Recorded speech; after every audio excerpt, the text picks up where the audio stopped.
সাত দফা দাবি নিয়ে শিক্ষা অধিকর্তার নিকট মাদ্রাসা শিক্ষকদের ডেপুটেশন প্রদান।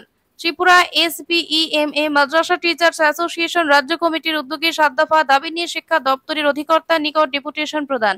বুধবার দুপুর 12 ঘটিকায় শিক্ষা ভবনে মাদ্রাসা শিক্ষক সংগঠনের প্রতিনিধি দল ডেপুটেশন প্রদান করেন। শুরুতে দাবিগুলো বিস্তারিতভাবে তুলে ধরেন নেতৃত্বরা। শিক্ষকদের দাবিগুলো মনোযোগ সহকারে শোনেন অধিকর্তা, পাশাপাশি দাবিগুলো যুক্তিকতা করেন তিনি।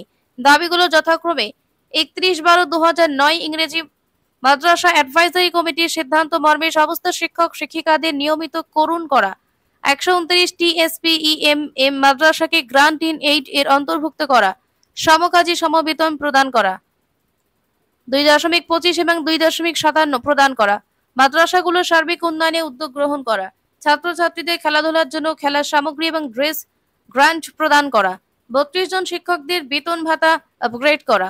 কম সময়ের মধ্যে দাবিগুলো নিয়ে দপ্তরের মন্ত্রী তথা রাজ্যের মাননীয় মুখ্যমন্ত্রীর সাথে আলোচনা করে প্রয়োজনীয় উদ্যোগ গ্রহণ করা হবে বলে জানিয়েছেন শিক্ষা দপ্তরের অধিকর্তা।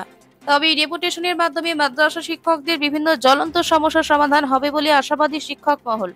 ডেপুটেশন কালে উপস্থিত ছিলেন সংগঠনের রাজ্য সভাপতি আব্দুল আলিম, সাধারণ সম্পাদক মুখলেসুর রহমান, সম্পাদক জাকির হোসেন, সমিত বিশ্বাস, জাহাঙ্গীর হোসেন, মনির হোসেন লিটন মির, উপদেষ্টা মণ্ডলীর সদস্য শফিকুর রহমান সহ অন্যান্যরা। এক প্রেস বার্তায় ত্রিপুরা মাদ্রাসা টিচার্স অ্যাসোসিয়েশন রাজ্য কমিটির প্রচার সচিব মাওলানা জাকির হোসেন এই খবর জানিয়েছেন। আগরতলা থেকে নিজস্ব প্রতিনিধি রিপোর্ট, ভিশন 20। ত্রিপুরা SBEMA মাদ্রাসা শিক্ষক অ্যাসোসিয়েশনের উদ্যোগে এলিমেন্টারি এডুকেশনের ডাইরেক্টরের সঙ্গে আমরা মিলিত হই আমাদের বিভিন্ন দাবি দেওয়ার প্রশ্নে। আমি আপনাদের মাধ্যমে আমাদের রাজ্যের মাননীয় মুখ্যমন্ত্রী ডক্টর প্রফেসর মানিক সাহাজির প্রতি দৃষ্টি আকর্ষণ করে আবেদন করছি। আমরা এখন আশা করছি মাননীয় মুখ্যমন্ত্রী ডক্টর মানিক সাহাজি নিশ্চয়ই আমাদের SBQM সেন্ট্রাল স্কিমের অন্তর্গত শিক্ষকদের রাজ্য কমিটির নেতৃত্বের সাথে সাক্ষাৎ করবেন।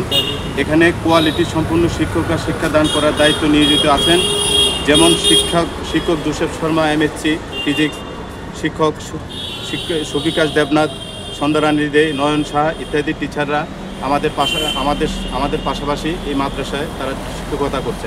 এই মাদ্রাসাটা সম্পূর্ণ ত্রিপুরা সরকারের যে আমাদের প্রাইমারি স্কুল আছে, সেই প্রাইমারি স্কুলের যে সকল পরিকাঠামো রয়েছে, যেসব সিলেবাস রয়েছে, সেই সিলেবাস আমরা এখানে পাঠদান করছি।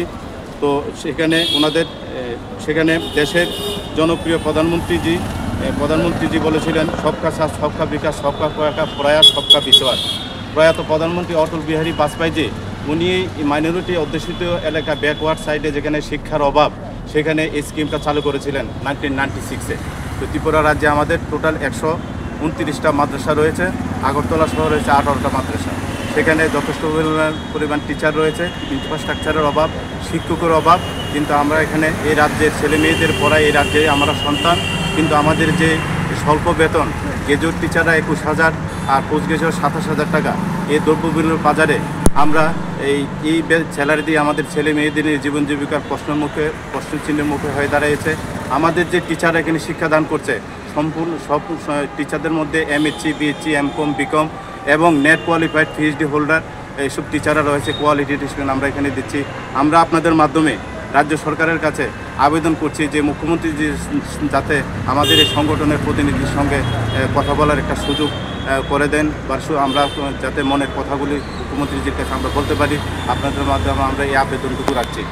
SBEMA টিচার সংগঠনের পক্ষ থেকে 6 দফা দাবি নিয়ে আমরা শিক্ষা অধিকর্তার সাথে মিলিত হই। আমাদের দাবিগুলির মধ্যে রয়েছে 129টি যে SBEMA মাদ্রাসা রয়েছে সেগুলিকে গ্যারান্টিনেটের আওতায় আনা। 2 নম্বরে রয়েছে আমাদের সমকাজে সমবেতন দেওয়ার একটি দাবি। 3 নম্বরে রয়েছে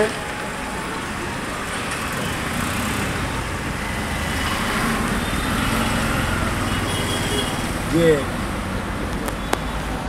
31/12-তে আমাদের একটা ক্যাবিনেট সিদ্ধান্ত হয়েছিল, এই অ্যাডভাইজারি বোর্ড সহ ক্যাবিনেট সিদ্ধান্ত হয়েছিল, ওই অ্যাডভাইজারি বোর্ডের সিদ্ধান্তটাকে বাস্তবায়ন করার একটা দাবি, এবং 2.2 এবং 2.25 এবং 2.57 যে ফ্যাক্টর, ওটা আমাদের কে দেওয়ার একটা দাবি।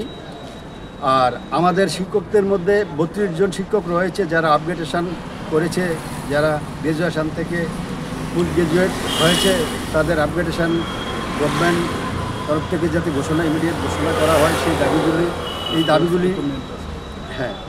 এবং আমাদের বিভিন্ন মাদ্রাসার যে পরিকাঠামো অবস্থা, ইনফ্রাস্ট্রাকচার কিছু কিছু মাদ্রাসা রয়েছে সেগুলি একদম জীর্ণশীর্ণ অবস্থায় রয়েছে, সেগুলিকে ইনফ্রাস্ট্রাকচার করার জন্য একটা দাবি রয়েছে। সেই দাবিগুলি নিয়ে আমাদের যে অধিকর্তার সাথে আলাপ আলোচনা হয়েছে, এই দাবিগুলি শুনি উনি আমাদেরকে আশ্বস্ত করেছেন ওনার তরফ থেকে রাজ্য সরকারের নজরে আনবেন সেই বলে আমাদেরকে আশ্বস্ত করেছে।